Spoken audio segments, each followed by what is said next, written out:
Plane ठोक दिया है ये उठा। Hello hello.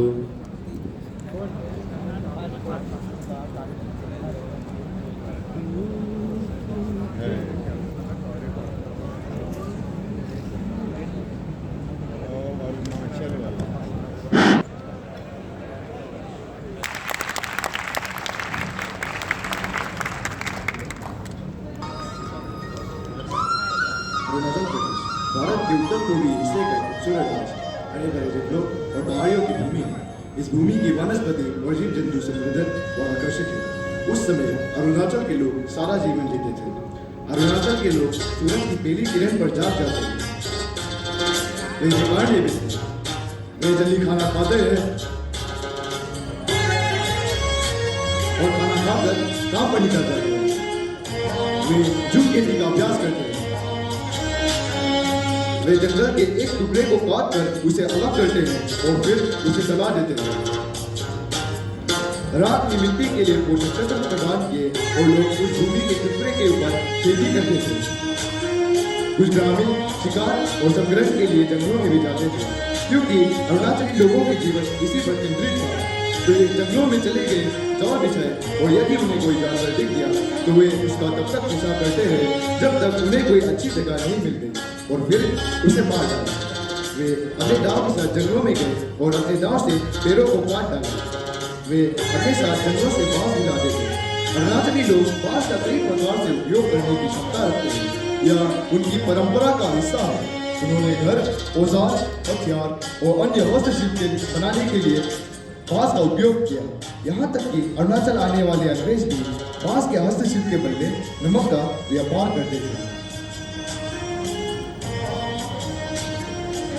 जैसे ही सूरज डूबा वे अपने घर वापस आ गए और एमिक नामक चिन्ने के पास बैठ गए, खाना खाया और सो गए। जब फसल का मौसम आया तो सभी ग्रामीणों ने खेतों में एक दूसरे की मदद की। फसल के बाद फसल का जश्न मनाने और आने दोनी माता सूर्य को सम्मान और धन्यवाद देने के लिए एक त्योहार आयोजित किया जाता है। लोगों ने मिथुन का बलिदान दिया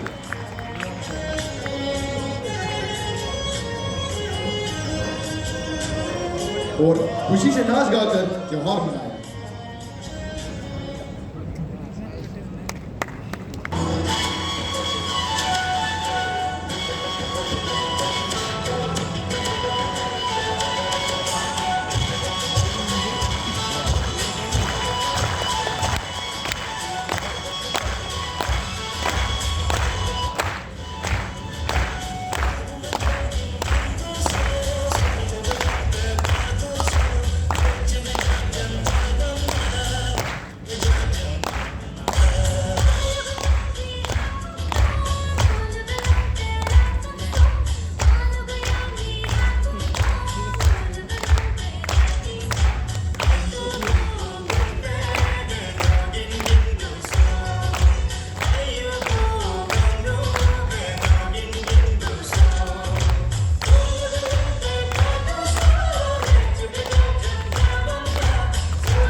तत्कालीन प्रधानों को उन्हें दिखाने के लिए दिल्ली बुलाया गया था। उस दौरे पर उन्हें दिल्ली घुमाया गया और बाद में राष्ट्रपति से मुलाकात कराई गई। हुआ यूं कि राष्ट्रपति भवन में एक ग्रामीण चीफ बोकन ईटे ने बॉडीगार्ड से पूछा कि राष्ट्रपति कहाँ है। बॉडीगार्ड को समझ नहीं आया कि उसने क्या कहा और उसने अंग्रेजी में जवाब दिया। तब उस वक्त के राष्ट्रपति डॉक्टर सर्वपल्ली राधाकृष्णन ने स्वयं आकर बहस को रोका और उनसे पूछा कि मामला क्या है। बोकन ईटे को समझ में आया कि नेफा से बाहर हर कोई वास्तव में सभी प्रकार के कामों के लिए अंग्रेजी बोलता और सीखता है। उन्होंने निर्णय लिया कि नेफा में एक अंग्रेजी माध्यम का स्कूल होना चाहिए। इसलिए अन्य प्रमुखों की मदद से बोकन ईटे और अन्य प्रमुखों ने असम और नेफा के राज्यपाल विशाल सहाय से मुलाकात की और एक अंग्रेजी माध्यम स्कूल खोलने में मदद मांगी। राज्यपाल ने श्रीमती इंदिरा गांधी को संदेश दिया। इंदिरा गांधी तत्कालीन प्रसारण एवं सूचना मंत्री थे। दरअसल उन्होंने दिल्ली दौरे के दौरान उनकी मदद करने का वादा किया था और मदद करने के लिए उत्सुक थी। वह एक गैर लाभकारी संगठन चाहती थी जो नेफा को लोगों की पूरे दिल से और ईमानदारी से मदद करे। इसलिए उन्होंने रामकृष्ण मिशन को चुना। उन्होंने अरुणाचल के लोगों को गुणवत्तापूर्ण शिक्षा प्राप्त करने में मदद करने के लिए आरके मिशन को उच्चस्ती को लिया। आरके मिशन ने जवाब दिया कि श्रद्धेय स्वामी नागेश नंद जी महाराज अरुणाचल में एक विद्यालय खोलेंगे। नागेश नंद जी महाराज के लिए एक परीक्षा उनका इंतजार कर रहा था। हेलीकॉप्टर लैंडिंग स्थल पर ग्रामीण स्वामी जी से मिलने आए और उनसे कहा, अभी आपका आवास तैयार नहीं है, इसलिए लैंप ले और रात के लिए यही खड़े रहे। यह कहकर गांव वाले उनके पास एक दीपक देकर चले गए। वह उनकी परीक्षा लेना चाहते थे कि यदि कठिनाई आए तो क्या वे भागेंगे। लेकिन नागेश नंद जी महाराज मजबूत दिल वाले और दृढ़ निश्चयी थे। वह पूरी रात उसी स्थान पर पड़े रहे। सुबह जब गांव वालों ने स्वामी जी को देखा तो वे खुशी से झूम उठे। वे उन्हें अपने घर ले आए और उनसे अपना व्यवहार के बारे में सच्चाई बताई। उन्होंने उनका धूमधाम से स्वागत किया।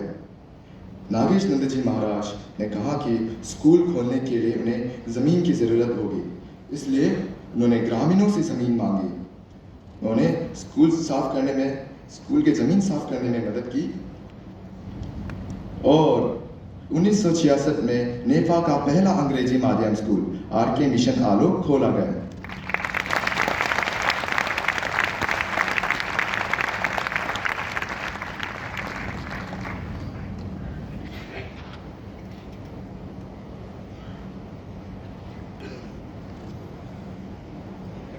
अनेक चुनौतियां थी। स्कूल तो खुल गया था, लेकिन बच्चे यानी छात्र बहुत कम थे। मिशन को ग्रामीणों को अपने बच्चों को स्कूल आने देने के लिए राजी करना पड़ा।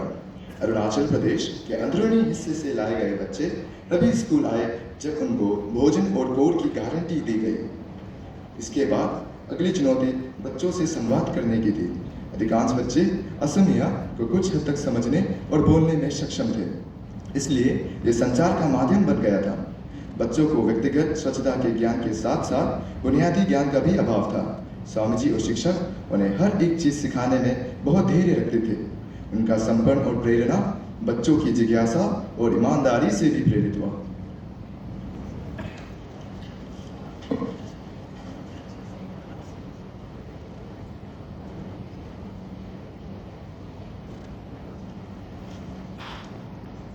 सेवा दी है। शिक्षा और स्वास्थ्य के क्षेत्र में राजा को मानवीय सेवाएं दी है। आरके मिशन ने अरुणाचल प्रदेश राज्य में 3 स्कूल और अस्पताल खोले हैं। आरके मिशन ने पहला केंद्र आरके मिशन आलोक वर्ष 1966 में खोला था।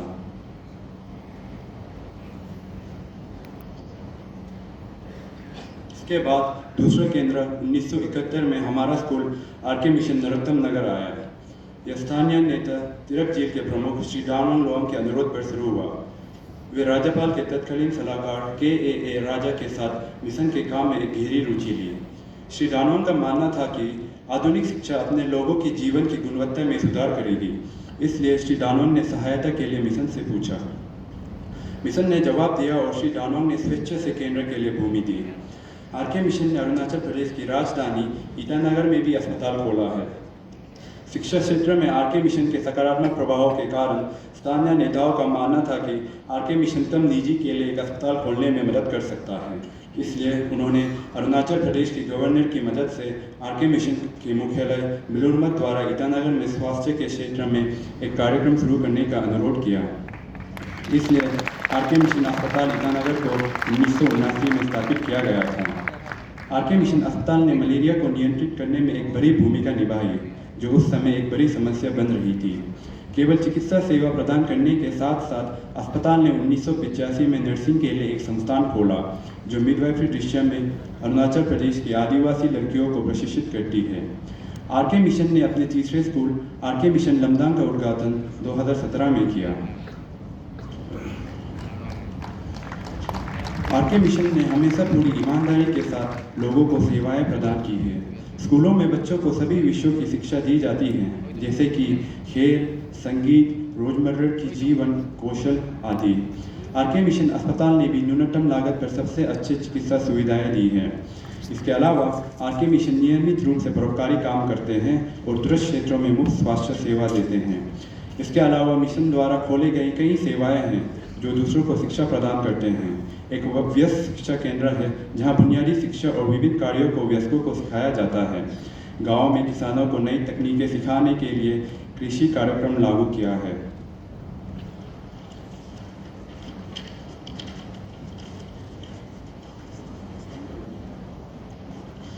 मिशन विभिन्न नेताओं और समुदायों के लोगों के बीच एकता और सद्भाव में विश्वास करता है।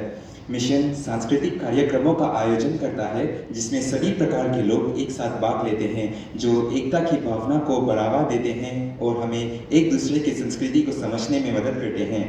छात्र इन गतिविधियों और घटनाओं का प्रदर्शन करते हैं और मिशन इसे सफल बनाने के लिए एक मंच प्रस्तुत करता है। मिशन का मानना है कि सिर्फ शिक्षा देना ही काफ़ी नहीं है, इसलिए हमें हमारी विरासत के महत्व को जानने और उस पर गर्व महसूस करने के लिए हमें सिखाता है। हर अवसर पर मिशन लोकगीत, नृत्य आदि जैसे घटनाओं के माध्यम से सांस्कृतिक प्रदर्शनों को प्रदर्शित करने की कोशिश करता है, क्योंकि यह छात्र को अपनी संस्कृति के बारे में बेहतर जानने के लिए प्रोत्साहित करता है। मिशन अनेकता में एकता की ओर करता है और अभी भी इसका अभ्यास करता है।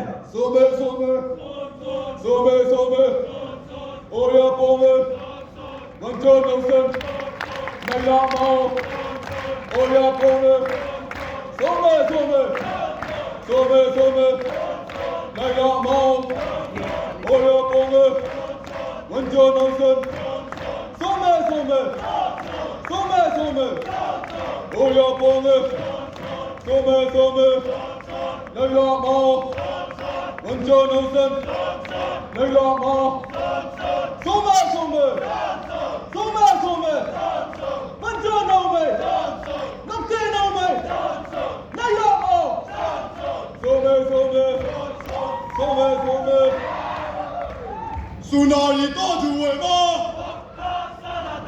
सुनारी तो जुए मां, सुनारी तो जुए मां।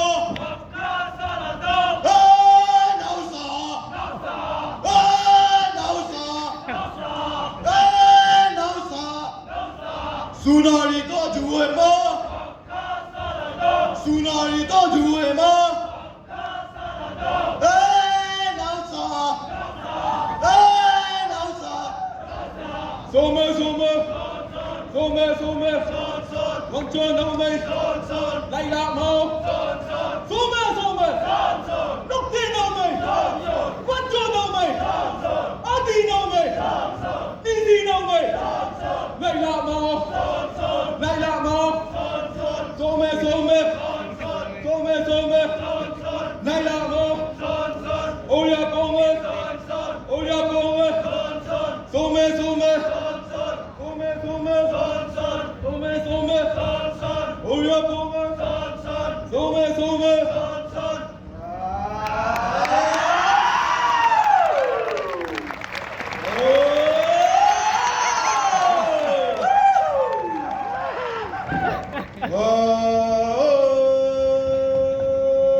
अरुणाचल के लोग रामाकृष्ण मिशन द्वारा की गई सेवा और कार्य के लिए सदैव आभारी हैं। उन्होंने कई युवाओं के जीवन को बदल दिया है जो दूसरों की परवाह और खुद पर विश्वास करते हैं।